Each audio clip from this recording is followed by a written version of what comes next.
Hello, Victoria and Tom with Dalia's Chocolates, or is it Chocolates Dalia? It's Chocolates Dalila. Actually. There we go. I'm saying it wrong. I apologize. No problem at all. No problem at all. A lot of people, do that. They would call it either Dalila or Dalia. Yeah, so we get that a lot. It adds more character to the business and Exactly, yes. Gets people hooked in. Well, I am super excited to interview you two and learn more about your business and chocolate in general. Everyone loves chocolate, so this is going to be fun. I'm excited. Exactly. Look forward to it. Looking forward to it, especially in the craft industry. Our industry is an experience, right? It's not your usual candy bar that you get, at the store. This is actually a new world for many, right? It's really interesting. Yes, which leads me actually to my first question is what makes your chocolate different from major chocolate companies like Hershey's? Yeah, so like I said, we're craft chocolate makers. So we work with single origin, and our cacao content is a lot higher than the ones you find in the store. First of all, it's real chocolate. For example, it's not a candy bar, and that's the difference. About 11% of cacao content, and this cacao content comes from actually the solids and not the whole bean. And they add more additive, they add paraffin wax, flavors, etc. And a lot of the percentage comes from sugar too. So it's basically not chocolate. Exactly, yeah. It's just a flavor, let's say. It's more a candy than a chocolate. Yeah, so they try to remove the expensive part, like the beans. the cocoa butter is the most expensive part. So and like a milk chocolate bar would be like Big Dally said, maybe 11%. I don't know the exact percentage, but it'd be a low percentage of actual, cacao, from the solids, and just a little bit of the cocoa butter. And so you mentioned, I guess, like the difference was they don't use the whole bean, where you guys do use all of that. So go ahead and tell me more about those differences between why you guys are not a candy. Yeah, so the cacao content is higher. So a cacao bean has between 50 to 55% of cacao butter within the bean. So to make the cacao butter, you have to press the bean, the liqueur, but not to get too technical here. You got to press it and get the cacao butter out of that, and you get the cacao powder. It's the separation that we call the solids, right? That's how you make the cacao powder. So they use 11% of the cacao powder, and they replace the cacao butter with paraffin wax or other type of butters or oils in it.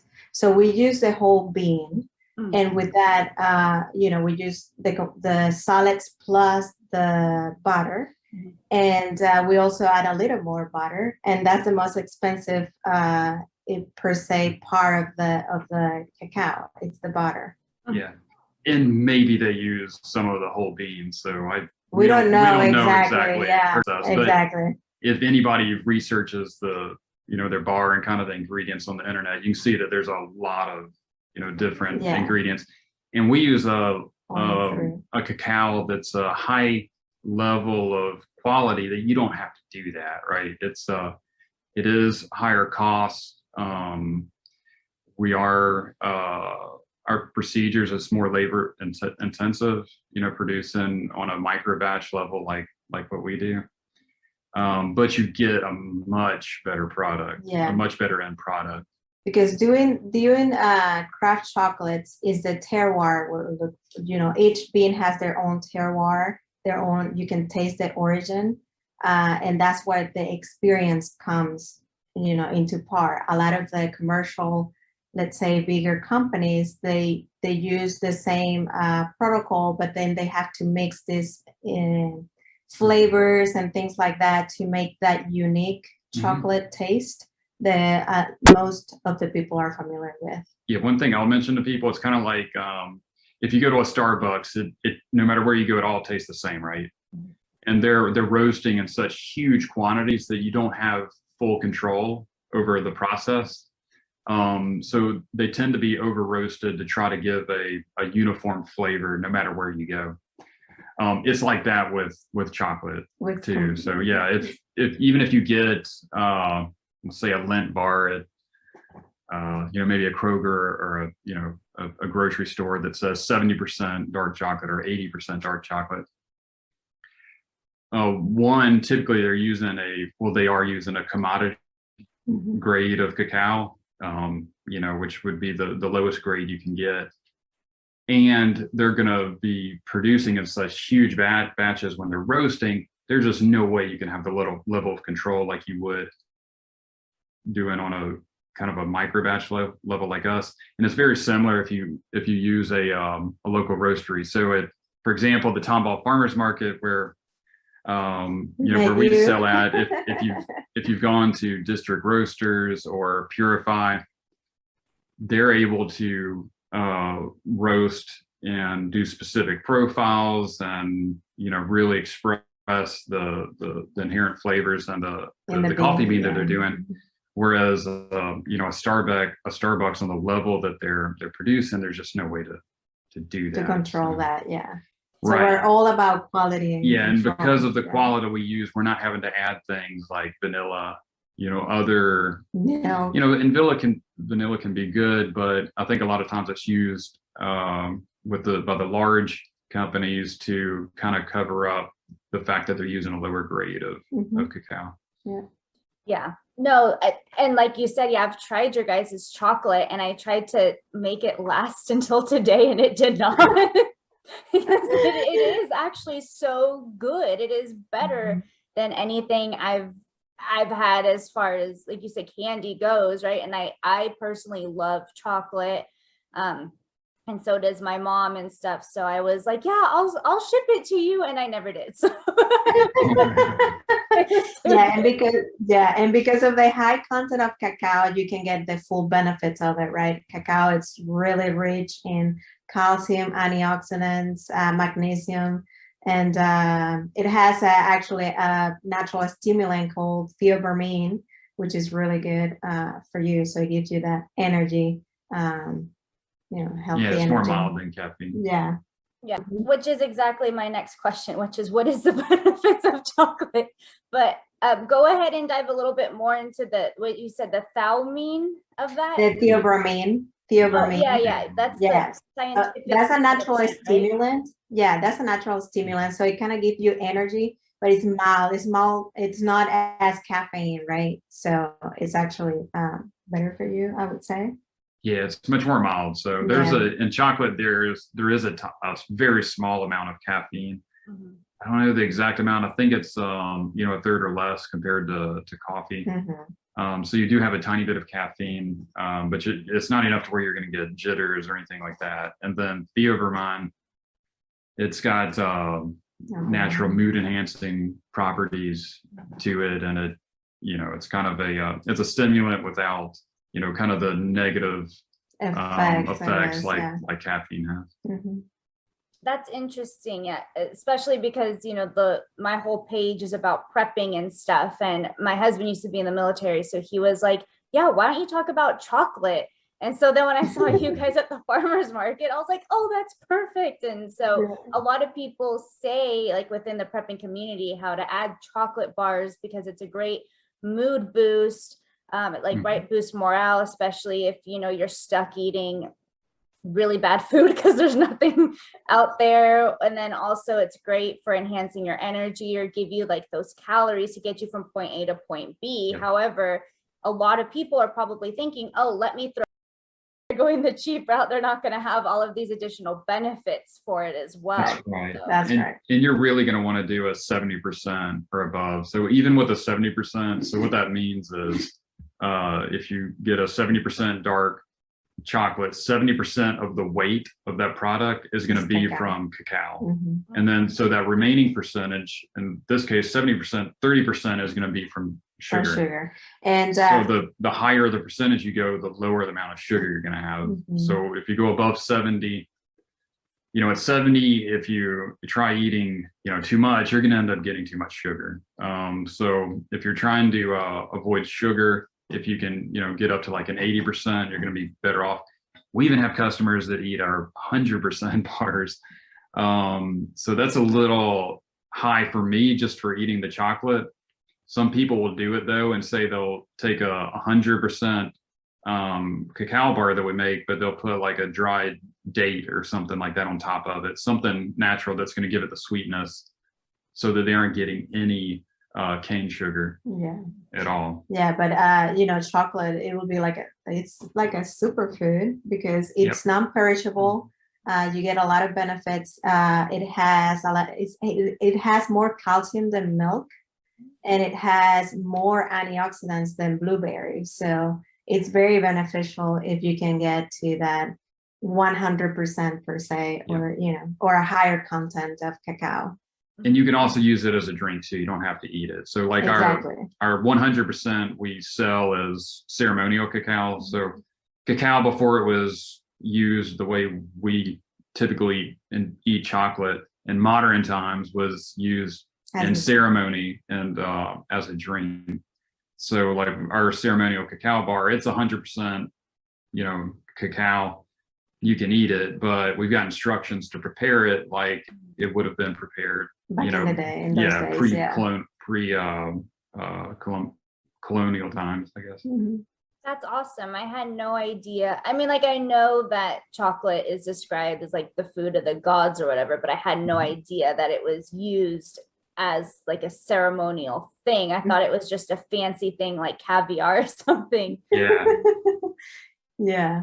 It's interesting. We have learned so much in this this industry in the past 3 years that we've been doing this. Yeah, and unfortunately, a lot of depending on the country, a lot of the pre-colonial history is gone, lost, right? Yeah. So if you're looking up the history of chocolate, a lot of it starts from the time that Europeans started traveling, to South America, Central America, Mexico. So kind of the post, I guess, colonial times is where you've got a lot of the history, and a lot of the ways the indigenous people used it was especially in Venezuela, where the Galley's from. A lot of it just doesn't exist, that history. What we do know is that, say, Sur del Lago, which is the area where we get one of our cacaos, that's where cacao originates from. So it grows naturally, in that area. And then from there, it was exported to a lot of other areas. And it does grow within the 20th parallel, north and south of the equator. So in Mexico, they've got areas that are great for growing cacao, other areas of Central America and South America as well. And in other areas of the world work out for it. Yeah, I want a chocolate tree in my house, and my husband tried years ago to get one for me, but I guess they didn't ship them to California, and I was very disappointed. Oh yeah, we've talked to people that have actually ordered cacao pods and got the seeds to grow, and they just maintain the tree indoors. And I don't know, the one person that we talked to that does it at home, they've never gotten an actual pod to grow, but the tree is surviving because they're keeping it in an environment that's over 60 degrees Fahrenheit. If it gets colder than that, the plant can't survive. And it's a pretty big tree too. I mean, it can get to like 30 feet tall. There's a museum I think the Museum of Natural History in Houston actually has a kind of a greenhouse with a cacao tree growing. Yeah. And I'm pretty sure it has the fruit on it too. Oh, so you can see the actual pod and all of that. Yeah. Exactly. Yeah. But it would not, and even if it if you could grow in your backyard, you would need hundreds of trees in order to get the chocolate yourself. Yeah. I've heard of maybe, I don't know. I've heard of people who just open it, and then I guess there's the white foam in between, and that they'll just eat the whole bean, but I guess it's bitter. And then I also was reading on how if you leave that white film while roasting or something about fermenting with it, that it makes the chocolate better. So I don't know if you guys want to go ahead and talk more about I don't know what it's called. I just know it's the white film over it. Yeah, so the pulp. So after they open the pod, there is a membrane inside. The seeds are covered in this white pulp. If you chew on that white pulp, it has like a fruity flavor. But if you bite into it, then you'll bite into like the actual seed. So after they get that out, they put it in big wooden boxes to ferment. And that's why you need so many trees in order to make the chocolate, because you have to do the fermentation, you need a critical mass of cocoa beans, extracted from the pods in order to get that fermentation process started. Yeah. And is that how they make chocolate liqueur, or is that separate?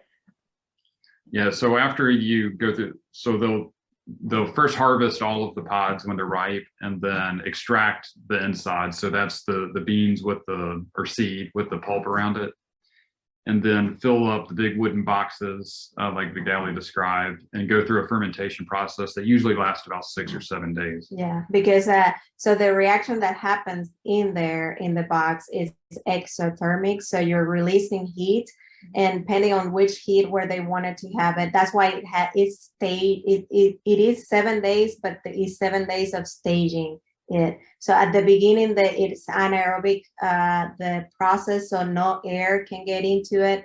Then when it gets into certain point, they open up the box and let that air in, so it could kill basically the reaction, the fermentation, I guess. And then it goes from there. They take at different points, they take that liquid out. Some of that will have the ethanol in it. So I don't know if that liquid is used for making actual liqueur or beverage that have alcohol. No, right? Yeah. So when you're referring to liqueur, and that's what I was trying to get to, is it's not after the fermentation's done, the beans are washed and then dried out. That's whenever the chocolate maker takes over from there. So what's on our side, on the chocolate maker side, the liqueur is whenever you roast the beans, you've cracked them, you remove the husk, and then you grind it into a paste. So that's basically 100% chocolate, and that's what the liqueur is. Yeah, so for us, that's what we call the liqueur, of the cacao liqueur. And then on the alcohol side, we don't know, but I'm thinking it may be from the juice, right? Because you can make cacao wine if you extract that liquid during the fermentation phase. That's what I'm saying. Yeah, you can make like a wine. Because you'll have in that reaction, you'll have ethanol in it. Yeah. So yeah. So tell me a little bit about your guys' partnerships with the farmers in Venezuela. All right. When we started out, we started 3 years ago. So basically in 2018, we went to Venezuela to visit family in our house down there. And at that time, things still aren't good, but it was really bad in 2018. Rough, It was, people were living in really rough situations because of the way the economy was. So we were kind of coming up with ideas of what we could do to have some kind of business involving Venezuela and have some kind of positive impact on people down there. So at that point, we ended up deciding on chocolate. So we were going to learn how to make chocolate from bean to bar, and then sell it here, and then use the proceeds to for us as a business, but also to do outreach in Venezuela and try to do some of the money to have a positive impact, whether it's employment, or it's maybe it's outreach, maybe it's for schools, school supplies, sports equipment. We've even done food and medicine for the farmers that actually our producer works with. So we've done a lot of things with that. And we do have a really good relationship with cacao markets. There are small family business owners. And that's where I was getting to. Sorry. So we had to find a source, right? So when we decided we were going to make chocolate, not only did we have to learn how to make chocolate, but we also had to find a source. So I just did a lot of research, I guess, on the internet, and some sources didn't work, you know, just it wasn't good, or you know, it just we weren't going to be able to get the quantities we needed. But or wasn't that direct the trade? Right? Yeah, or it wasn't the type of relationship we were looking for. And eventually we found we ran into Cacao Marquez, and it worked out really good. And having that direct relationship with the producer, we were able to do outreach, right? We were able to, you know, we can talk to them over the phone and kind of plan things. So that's been great. That's awesome. And then I remember when I went to go purchase some of the chocolates, you were saying that some of them, like the proceeds directly go back to the farmer. We do a bar called the Farmer's Bar. And then so a percentage of those proceeds at the end of the year goes back to whatever they need. The last time we did it, it was food and medicines. But, you know, if it's farming supplies, you know, whatever they need, that's what that money goes towards. That's awesome. So just however you guys can also help the community, especially in a community that I would assume needs a lot of help with everything going on. And we want people to grow cacao and want to grow it, right? If it's not not profitable, or they're not getting, you know, benefit from it, then why continue to do it, right? So it's kind of a bonus as well for the farmer. For a job well done, yeah. I love that. So how did the company start? Because I know that Dalila, you said Vicdalia is your mom's name, correct? And she's the model. So the face that you see on the chocolate bars is her face. So she's the model of that. Where we were coming, you know, with the ideas about the business and things like that, we were thinking about names, and I was like, my mom was here visiting us, and I was like, oh, how cool if, you know, we can use your face and your name, Mom. And she was a pro, so we took a picture of her. She was sitting in one of these seats, you know, in front of the computer or whatever. We took a picture, and then that became the face of basically, you know, of the chocolate bar. Yeah, I love that. And is she in the States or is she in Venezuela? She's in Venezuela right now. Yeah, hopefully she'll come in 2 months from now. So we're working that out and see how that goes. I'll be excited. Yes. She'll be at the farmer's market. Yes. Oh, yay. Yeah.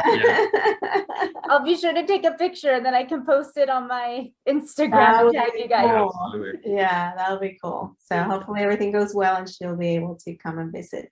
Yes. Then let me go ahead and grab the question. I didn't write it down from the one follower. So on Instagram, his name is Gucho. And then, like I said, he's from Venezuela. Him and his wife are from Venezuela, and then they moved. And his question is, I'm going to butcher it again. I'm so sorry. He wants to know if you guys use single terroir cocoa or from multiple sources. Oh my goodness. Yeah, so terroir, I think, is the word. Terroir, yeah.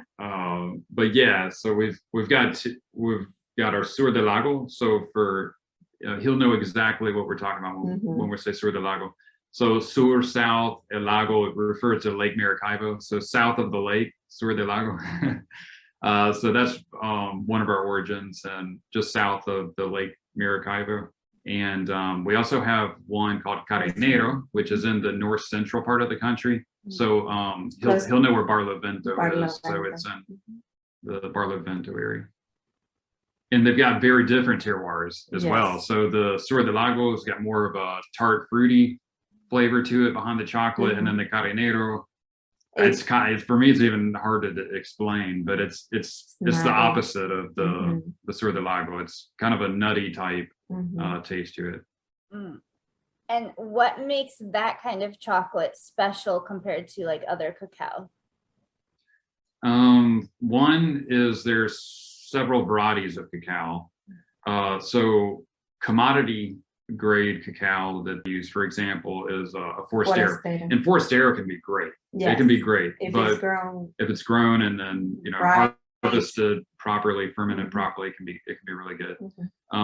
What we use with the Sur de Lago, it's what's called a Trinitario bean. So there's three main varieties: Criollo, Trinitario, and Forastero. So the Sur de Lago is a Trinitario bean. They are typically more fruity in flavor, and then the Criollo is typically not fruity and more of a kind of a nutty fudge type flavor. The Carnero is a hybrid. So Trinitario is already a hybrid, but it's a mix of, it was created using Criollo and Forastero, and then, became its own variety. So the Carnero is a mix of the Trinitario and Criollo. So it's a very unique flavor. Yeah, so it has more of the Criollo trend, more of the Criollo taste to it than the Trinitario does. And so it's more nutty. It's really good. Yeah, you said that you guys use that in your chocolates. So I'd love for you guys to explain your products, the ingredients that you use with it, and then what kind of chocolates it does. Because again, I had no idea that there's varieties either. Yep. So we use 3 ingredients, which is the cacao. We put a little bit more of cacao butter. So technically, you're technically it's one, but yeah, we use a little more of the cacao butter. And the sweetener, in this case, we use cane sugar for the 70%. So the percentage that we have are 70%, 80%, and 100%. Yeah. And we do have customers that want products that have 0 sugar. So we've got the 100%, like she said. We also have nibs, which is roasted cacao with the husk removed, which has no sugar. But we also do 65% dark chocolate. So 65% of it is from the cacao, and then the remaining percentage is from we use a sugar alternative. So we use a combination of allulose, monk fruit, and erythritol. So there's 0, all 3 of those are 0 on the glycemic index. And that blend that we ended up using was a blend to us that was better than using the monk fruit itself, because of monk fruit has its own it didn't have as much changes the flavor aftertaste profile. It's still different. It's still not as good as cane sugar. Yeah, but to us it's better than other options. Yeah, because technically cane sugar, it's neutral. It doesn't alter the flavor of the chocolate. Yeah, it enhances it. Flavors. And it sucks because cane sugar is not as good for you as maybe monk fruit, but I know, but for chocolate, it's the perfect sweetener. It's the perfect sweetener, yeah. It's perfect, yeah. I remember you guys mentioning earlier how you said that the 70% mean it's based on weightage. I don't know if you want to go a little bit more into what the percents mean. Yeah. So the percent means 70% of the chocolate, it's cacao, and the 30% is the sweetener.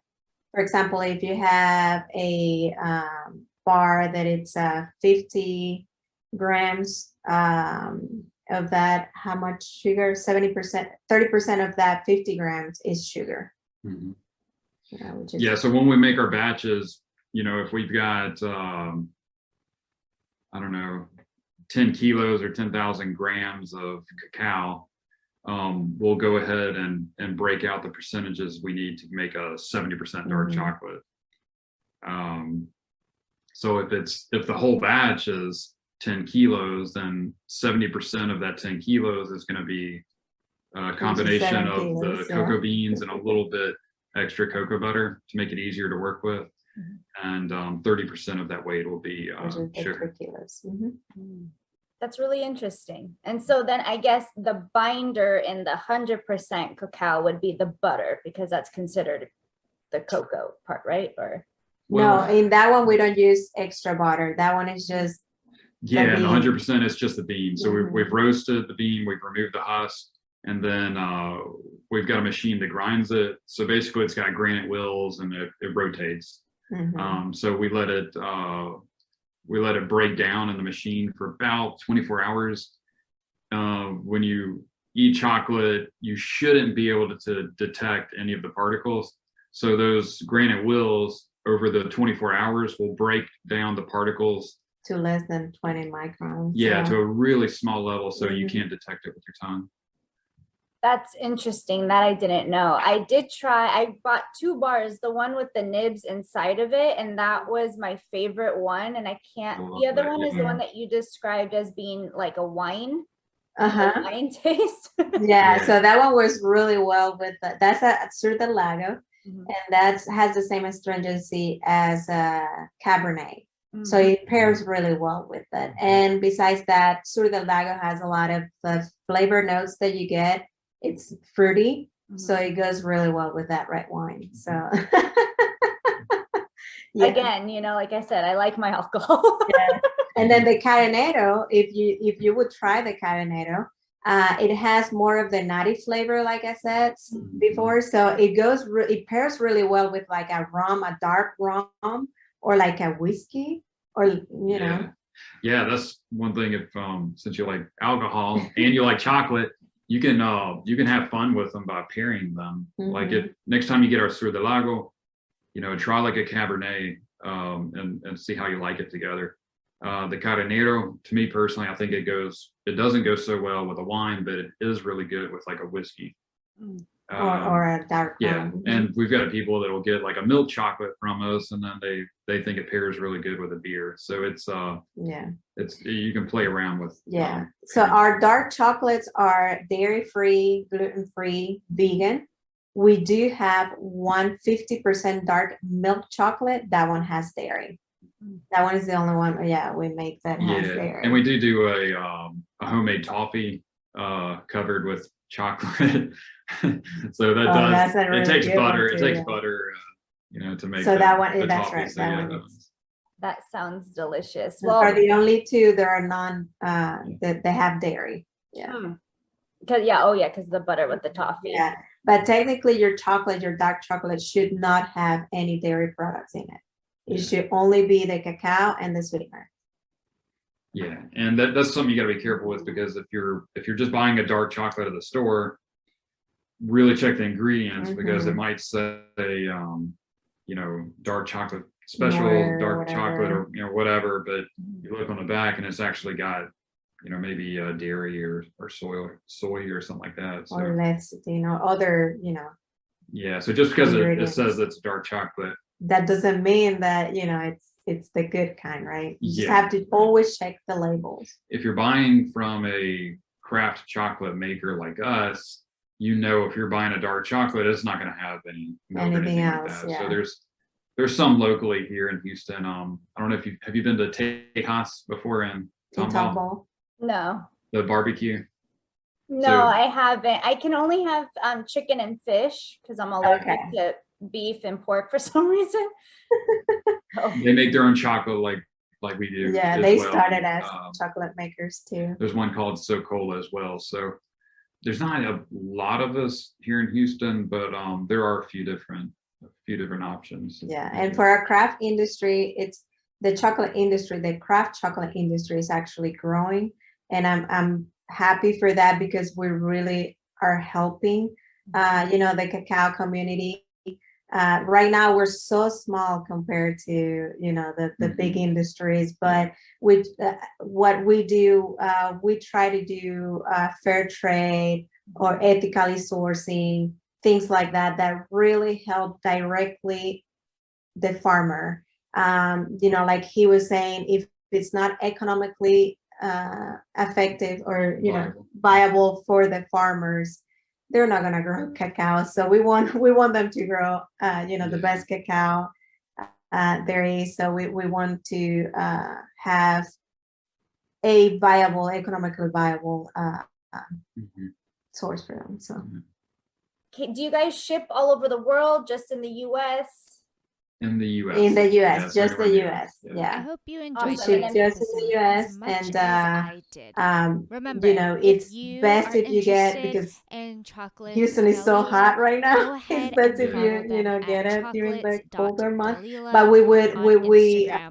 That's we spelled try to wrap it really good. We put lots of like ice and things like that, Insulation and cold insulation packs. and cold packs Instagram to help and of out. So course, we do go ahead we do that. and order your And own they can order from your guys' chocolates from the Instagram page website at chocolates.dalila, right? Did I say it right that time? Yes. There you can find Yes, Yeah, that's right. or our information website. about Or our this awesome website, we have company and how you can add chocolates to your cups today. Until next time. or chocolatesdalila.com.